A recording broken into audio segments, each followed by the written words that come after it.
The birth of a movement, the death of a basketball superstar, and when royalty came to Rochester. All that made news this very week in decades past on Rochester's first TV station.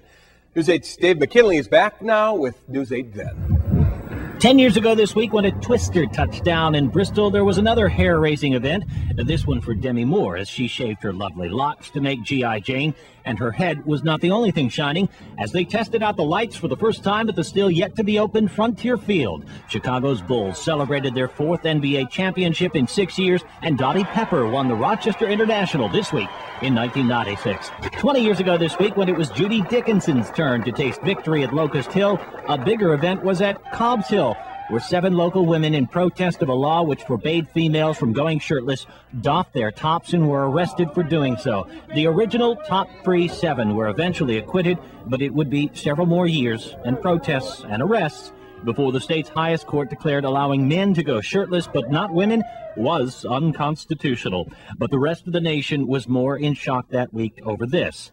Because that is the body of a 22-year-old for whom the future had been so promising when he, Len Bias, was the first-round pick of the Boston Celtics, but less than 48 hours later, he'd be dead from a cocaine overdose.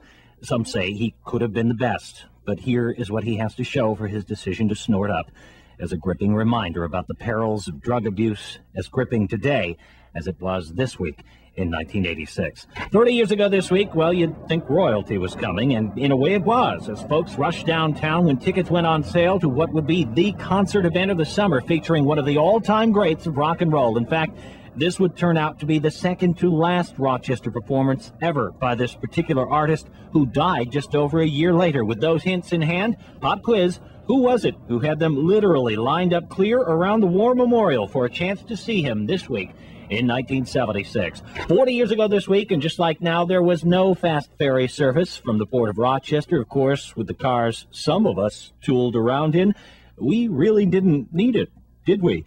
Back in the days of News 8 Then. So do you think you know the answer to this week's News 8 Then pop quiz? 30 years ago this week, when we said it looked like royalty was arriving downtown, we weren't stretching the truth when you consider it was the king of rock and roll, which these folks were eager to see. They were lining up to buy tickets for Elvis Presley.